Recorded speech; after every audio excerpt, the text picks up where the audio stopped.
Audio Jungle.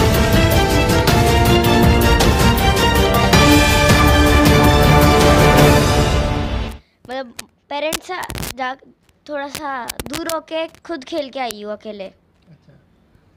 बेटा आपका नाम? माही। माही, अभी आप नेपाल में गए और आपने एक चैम्पियनशिप में हिस्सा लिया, गोल्ड मेडल आपने जीता, कैसा लग रहा है आपको? मुझे बहुत अच्छा लगा। बहुत अच्छा लगा।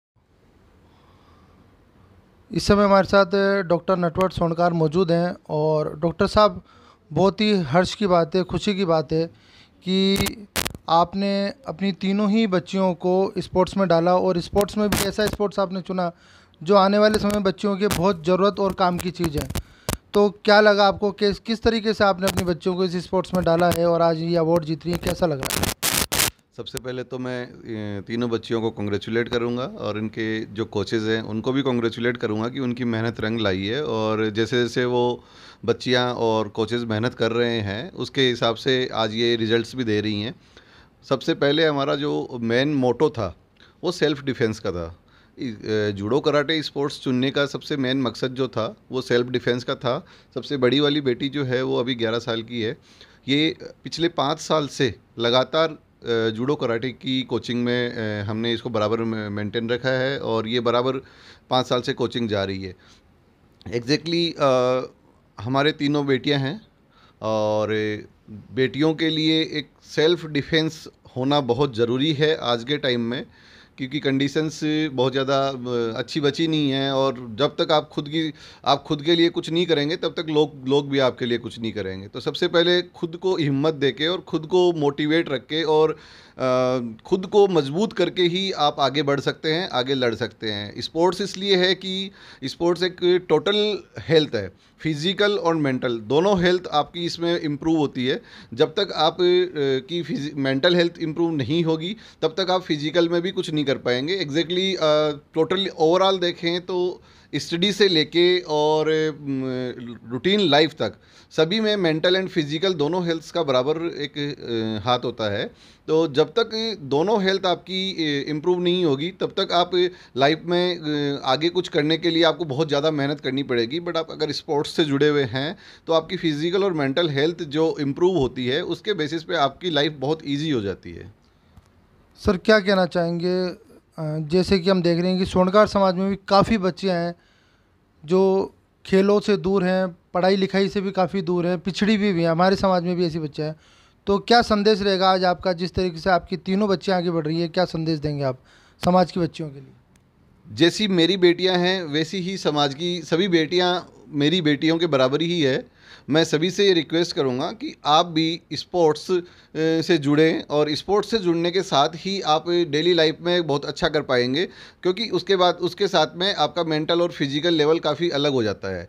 आप मेरी बेटियों की मैं बात करूं तो ये क्लास में भी अपनी क्लासेस की टॉपर्स हैं। तो ये एक स्टडी के हिसाब से भी अगर अपन देखें और एजुकेशन के हिसाब से भी देखें तो वो काफ़ी इम्प्रूवमेंट इसीलिए हो पाता है कि ये खेल में इतना कुछ फिजिकल वर्कआउट हो जाता है कि इनका स्टडी लेवल भी अपने आप में काफ़ी ऊपर हो जाता है। तो मैं सभी से ये रिक्वेस्ट करूंगा, स्वर्णकार समाज की सभी बेटियों से ये रिक्वेस्ट करूंगा कि आप डेली के 1 घंटे अपने वर्कआउट और अपनी एक्सरसाइज वगैरह के लिए या आप किसी स्पोर्ट्स से जुड़ सकते हैं, जो भी आपका नियरेस्ट हो।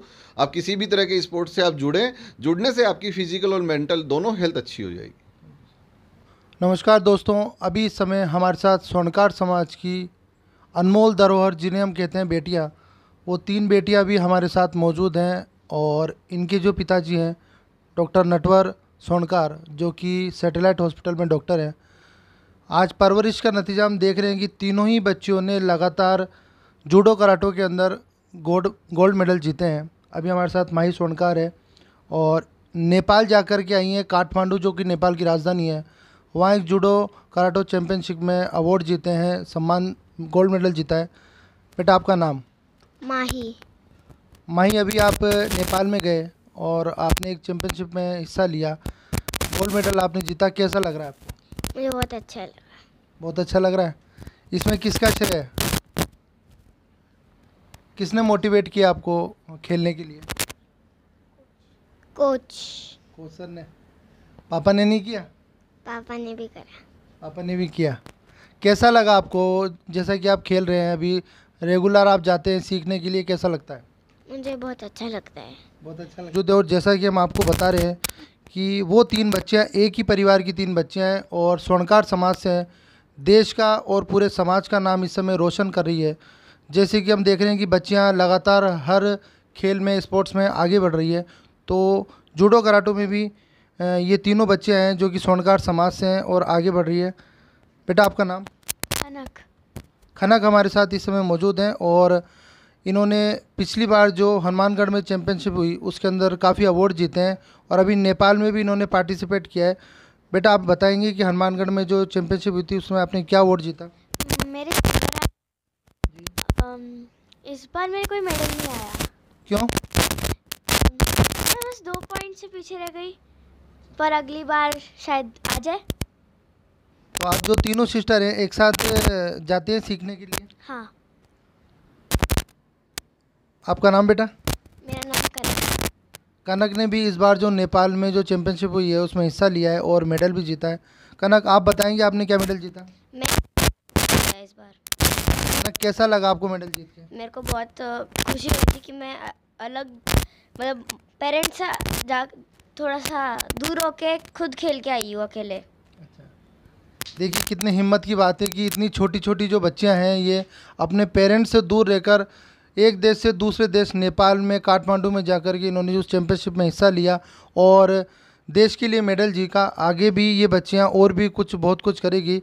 तो मैं चाहूँगा पूरे स्वर्णकार समाज को ही नहीं अपितु पूरे देश में जो भी लोग हैं ऐसी बच्चियों को आगे बढ़ रही हैं, इनसे मोटिवेट होकर के अपनी बच्चियों को आगे स्पोर्ट्स में डालें और उन्हें कुछ आगे बढ़ने के लिए तैयार करें, प्रेरित करें। ये तीनों बच्चे हैं, इसका परिणाम हमारे सामने मौजूद है।